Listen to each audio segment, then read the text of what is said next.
नमस्ते बच्चों, कैसे हैं आप? कैसी चल रही है आपकी पढ़ाई? हाँ, मैं उम्मीद करता हूँ कि आप सब आने वाले दिनों में परीक्षा होगी, इसलिए उसकी तैयारी में जुट रहे होंगे, है ना? हाँ बच्चों, आज मैं 5वीं कक्षा के हिंदी विषय को लेकर आपके सामने फिर हाजिर हूँ। आज मैं आपको व्याकरण के बारे में बताना चाहता हूँ। व्याकरण में सबसे पहले आपको समझना होगा संज्ञा, यानी नाउन, जिसे अंग्रेजी में नाउन कहते हैं। इसके बारे में आज हम चर्चा करेंगे। संज्ञा संज्ञा का मतलब क्या है, इसकी परिभाषा क्या है, इसके बारे में जानकारी देना चाहता हूँ। संज्ञा उस विकारी शब्द को कहते हैं जिससे किसी विशेष वस्तु, भाव और जीव के नाम का बोध हो, उसे संज्ञा कहते हैं।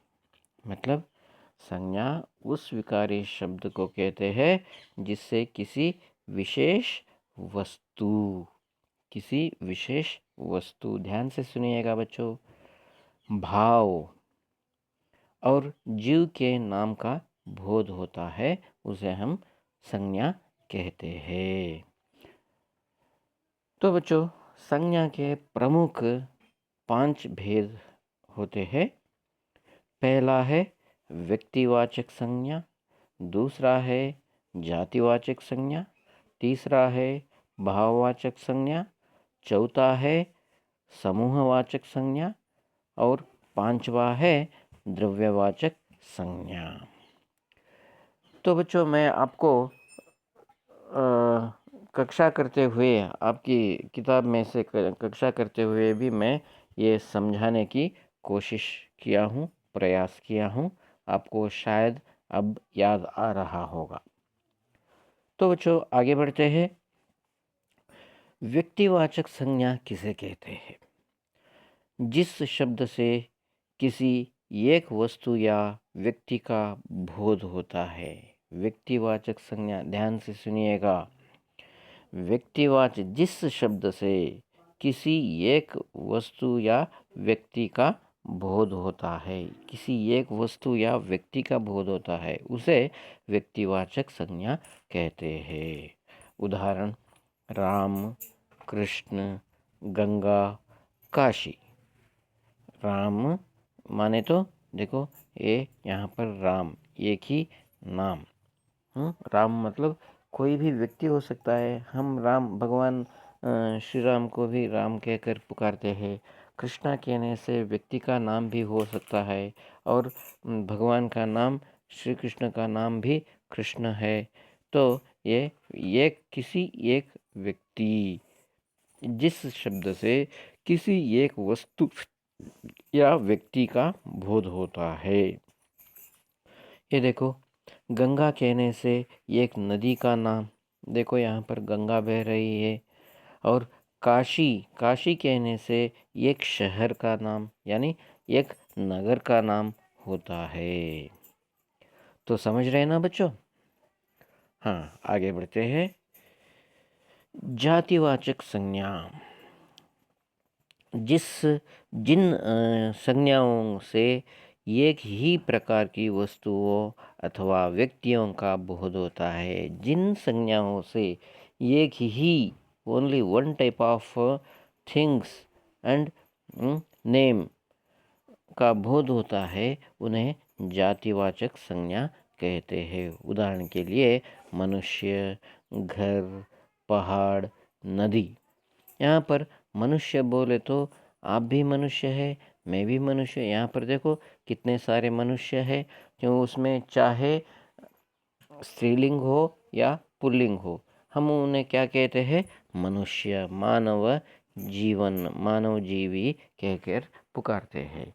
घर माने तो एक ही घर नहीं, संसार के पूरे घर, इस विश्व में रहने वाले पूरे घर, एक परिवार, उसके बारे में बताते हैं।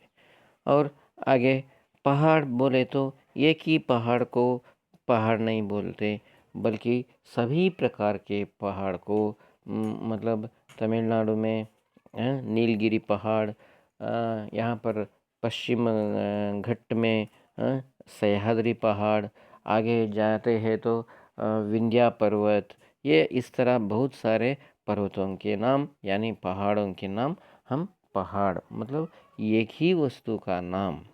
नदी बोले तो देखो यहाँ पर कितने सारे नदी है। हाँ, नदी यहाँ पर 2-3 नदी है, पर उनका नाम अलग अलग है, पर हाँ जाति में एक ही है, जाति में एक ही है। आगे बढ़ते हैं बच्चों।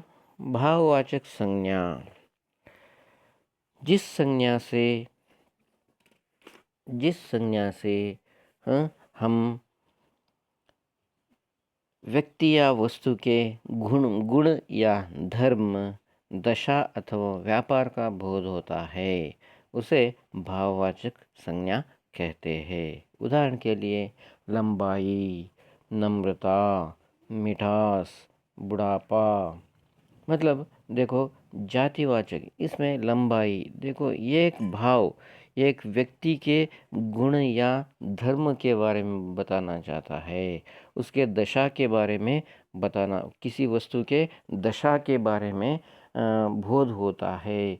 देखो संसार के सभी लोग हमारे, देखो यहाँ पर जो कुछ भी आप है, मैं हूँ, हम सभी एक ही कलर का है नहीं ना। कोई गोरा है, कोई काला है, कोई मोटा है, कोई छोटा है, कोई लंबाई भी बहुत लंबा है। देखो यहाँ पर यहाँ पर 2-3 लड़कियां हैं, उसमें एक लड़की जो है बहुत लंबी है। एक ही तरह के नहीं होते। देखो यहाँ पर और एक लड़की है, वो थोड़ा गोरी है। यहाँ पर और एक लड़की है, वो थोड़ा सांवले रंग की है, मतलब थोड़ा काली रंग की है। और रही बात दशा का, मतलब गुण का, ये देखो ये यहाँ पर एक खाना है, पाक है, जो उसे खाने से आपके मन में क्या महसूस हो सकता है? हाँ, मिठास का महसूस हो सकता है ना। मिठास का महसूस होता है। इसलिए इन देखो बुढ़ापा, हम उम्र में बहुत उम्र काटने के बाद बूढ़े हो जाते हैं। बूढ़े होते ही हमारे चेहरे पर कोई रौनक नहीं होती है। चमड़ा पूरा सूख जाता है ना। ये बुढ़ापा की अवस्था है। गुण या धर्म, जिस संज्ञा शब्द से व्यक्ति या वस्तु के गुण या धर्म, दशा अथवा व्यापार का बोध होता है, हम उसे क्या कहते हैं बच्चों? भाववाचक संज्ञा कहते हैं। ये रहा समूहवाचक संज्ञा। जिस संज्ञा से वस्तु अथवा व्यक्ति के समूह का बोध होता है। जिस संज्ञा से वस्तु, कोई भी वस्तु हो सकता है, अथवा व्यक्ति के समूह का बोध हो सकता है, उसे समूहवाचक संज्ञा कहते हैं। उदाहरण के लिए व्यक्तियों के समूह, सभा, दल, वस्तुओं के समूह, गुच्छा, कुंज। ये देखो यहाँ पर फलों के गुच्छा, अंगूर का गुच्छा, है ना। ये हमें क्या कहे, अकेला अंगूर कहते हैं क्या? नहीं, ये गुच्छा कहते हैं। ये देखो नक्षत्र का कुंज, ग्रुप ऑफ स्टार्स, है ना, जिसे हम कुंज कहते हैं। समझ रहे हैं ना बच्चों? ये देखो फूलों का गुच्छ, गुलदस्ता बोलते हैं, है ना, फूलों का गुच्छा। तो ये सभी भाववाचक, समूहवाचक संज्ञा होते हैं। समूहवाचक संज्ञा। अब अंतिम में 5वां है द्रव्यवाचक संज्ञा। देखो द्रव्य माने या पानी जैसा या दूध जैसा या तेल जैसा। द्रव्यवाचक संज्ञा जिस संज्ञा से नाप तोल वाली वस्तु का बोध हो। नापना मेजरमेंट करते हैं, तोलना वेट करते हैं, वेट जो वेट किलोग्राम हम जो मेजरमेंट करते हैं उसे हम कपड़े को how we are going to measure clothes by meter, right? How we are going to measure water or milk or oil? हम उसे कैसे ही करते हैं? इन लीटर्स है ना, जिसे हम क्या कहते हैं? द्रव्यवाचक संज्ञा कहते हैं। उदाहरण के लिए लोहा टन, टन के हिसाब में, क्विंटल के हिसाब में हम लेते हैं। सोना ग्राम के हिसाब से। तोला मतलब 1 मिली, वो उसके हिसाब से हम लेते हैं। चांदी, दूध लीटर के हिसाब से, पानी लीटर के हिसाब से, तेल किलो के हिसाब से भी ले सकते हैं और लीटर के हिसाब से भी हम ले सकते हैं। यहाँ पर देखो, यहाँ पर पहला चित्र में मेजरमेंट कर रहे हैं, कपड़े को क्या कर रहे हैं? मेजरमेंट। सोना, ये देखो यहाँ पर सोना तोल रहे हैं, है ना। उसी ये मैं अब तक जो कुछ भी आपको समझाने की कोशिश किया वो आपको सही रूप में समझ में आया होगा, मैं उम्मीद करता हूँ। इसका 2-3 बार देखिए और लिखिए, पढ़िए, तो आपको समझ में आ जाएगा। धन्यवाद।